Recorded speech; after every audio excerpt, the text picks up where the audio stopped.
mebo ne ni bi kyerɛ na yentie no kakra on the issues of Dumsor kakra yentie no kan ye dum eja ye obi aka na no atum kwasi adwene na ba mi na adan madu ya gada en kwasi adwene na ye se Nhyira fan akosombo ahye ama nipa ye huru ba bia obi ambo ntimi angasa momi ampa yese akosombo no ahye no eniema be kama asi adwene keka kwasi adwene keka wunim de ya wo fie wono eye kura wo ye electrician ba no be fa cables so de ye adwuma prekopa na kanea no so na pese ye na ga na baby akanea ko baby ya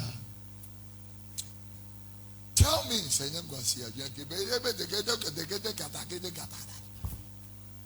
adentira matoa Nhyira fan to abenti ya bibi say ya yenziesi edi angwasi adwene no politicians in the musuro manimu ntimi nka we njirem edi angwasi adwene watu abenti ya yentimi nka sanjire wo se asem a wo ken emfa adwe enya adwe bi anim obi papa ekofuru po akwa hwesa cable no ahye no obi timi fufura akọ join akọ connect wo nwi obi papa no ho utifie na wo nse wugwa na timi keka and all that kind of thing number jina ka jo se kwasi adwene a wo se won tiase. Prophet Dr. Kofi Odru na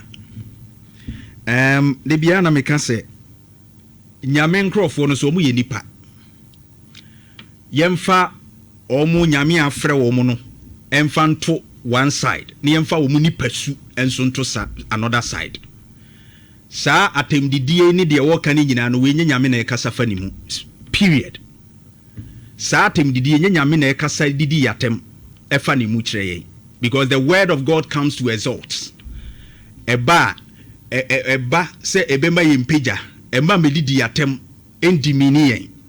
So this is his personal asemo a oka enya wonkonkron na namu ni mu ka kire na dwene ne personal asemo a oka, and so we need to respond to him as nipa say wo ye nipa say.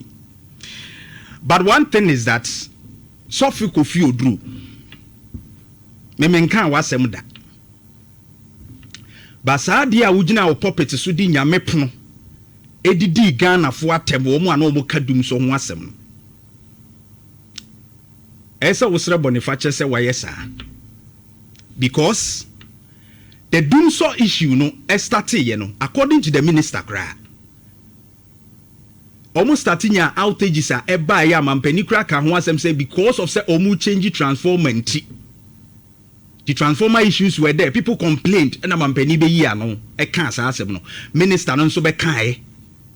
Because that time no na obia nim die ntia ye dundum kane ane sa. Okay, yes, transformer be ne colony adeba. We didn't even know that there were replacements ne updates until say they didn't cost run a minister no.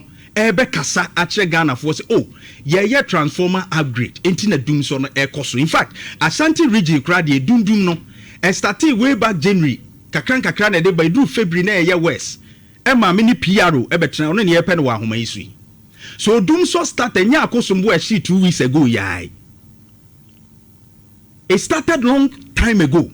It woman na complaining untimi nyina akosombo de no so ni di obi atem say obi a wo ka asem ni bibia ye se be wo yekwasea ana wo dwene. How can you say that a man of God? Sometimes yema nyame djuma ni enyina nchen sronko enchen de ya na ye use the name of the pulpit by the name of God na ye de ye no ma bi say ye be ya amanyosem ana ye be kana amanyosem a ye nye na amanyosem oh bra maduri de maka Kristo asem na wie edru asem a me ame be ka me fin say ya amanyosem na me be ka simple. But to insult all Ghanaians who complained about Dumsor since January, February more, Ashanti region crowd here. Na PRO, Minyano studio ha, and he confirms that there were problems. But that's that time no one can arrange. Me, it was just recently, even less than a month.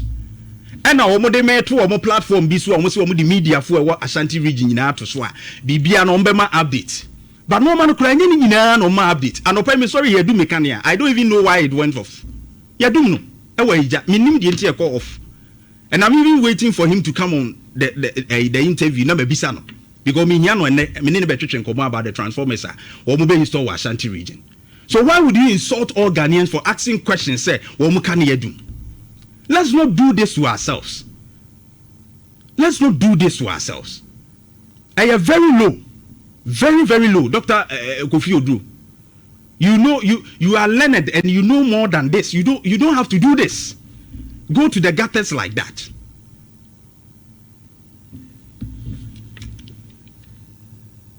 Oh yeah! Come on! Nhyira 104.5. Oh yeah! Come on! Nhyira 104.5. All right, Nhyira 104.5. It was said. And if he's busy, let's go to the other way. Na ninkomo foforo. Why you busy? Ninkomo foforo.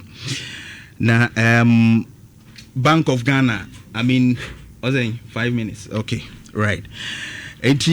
My youngster BC in Soreno. Now if you made Bank of Ghana home enkomo BC in Sorena shasiye.